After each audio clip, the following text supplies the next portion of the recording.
Je suis là parce que je veux participer au débat culturel et politique, parce que je pense que le pays va mal et que j'ai envie d'en parler. On commence à vous reprocher de vous... On voit trop souvent Louis Sarkozy. Hein. Quand tout à l'heure on a dit qu'on vous recevait encore...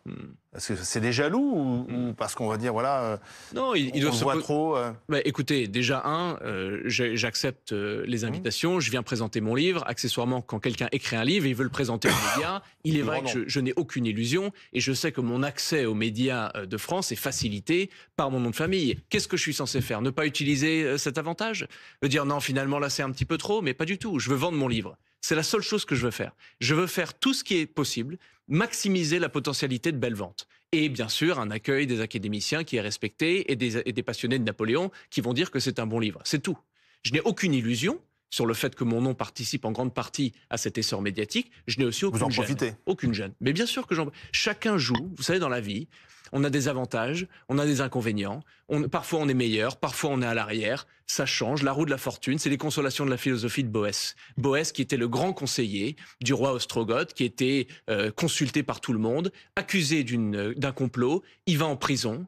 3 mois avant son exécution, il écrit un livre qui est fondamental, qui s'appelle Les Consolations de la philosophie, où il montre à quel point il avait tout, et l'homme a tout perdu, et il se raisonne, il se sort de son angoisse en contextualisant, en se rendant compte qu'il avait fait de son mieux, que ses fils sont encore en bonne santé, etc. Un livre que je vous recommande fortement. La leçon de ce livre, c'est quoi? C'est qu'on joue avec les cartes qui sont les nôtres.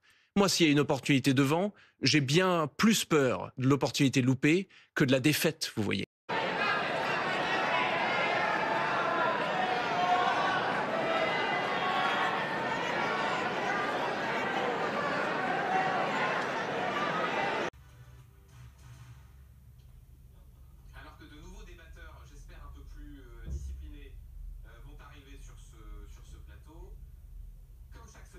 Franck Tapiro, quel est votre sentiment sur ce qui s'est passé samedi soir?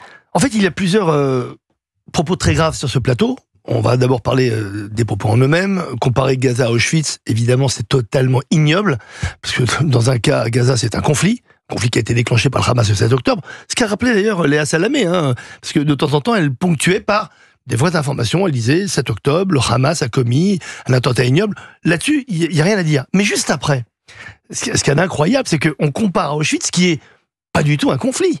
Auschwitz, c'est pendant 2 ans, on a tué 1 million de personnes. 25 000 femmes, enfants, hommes, vieillards, qui étaient exterminés chaque jour, chambre à gaz, balles dans la tête, brûlés dans des fours crématoires, très très loin, vous savez, de l'Allemagne, pour justement éloigner un petit peu l'horreur. Donc ça n'a absolument rien à voir. Il y avait une intention génocidaire annoncée du Troisième Reich depuis longtemps, qui a été vraiment perpétrée pendant toute cette Seconde Guerre mondiale, surtout à partir de 42, 43, 44 et 45, où il y a eu énormément d'exterminations à Auschwitz. Donc comparer les deux, c'est absolument épouvantable. Mais regardez, d'ailleurs, bon, il faut le dire, et vous l'avez fait, Thierry Ardisson a vite réagi, il s'est excusé, il a demandé pardon plutôt à la communauté juive. C'est un petit peu maladroit, autant que ses propos, parce que je pense qu'il faut s'excuser tout court et demander pardon aux Français qui, d'abord aux Justes, n'oublions pas, c'est juste qu'ils se sont battus pour protéger les Juifs pendant la guerre, et puis aux chrétiens. Pourquoi? Parce que en Orient, qu'est-ce qui se passe aujourd'hui? Les chrétiens sont massacrés dans l'indifférence totale par les islamistes. Donc eux aussi peuvent être choqués par ce genre de choses où on masque finalement une forêt d'indignité par un petit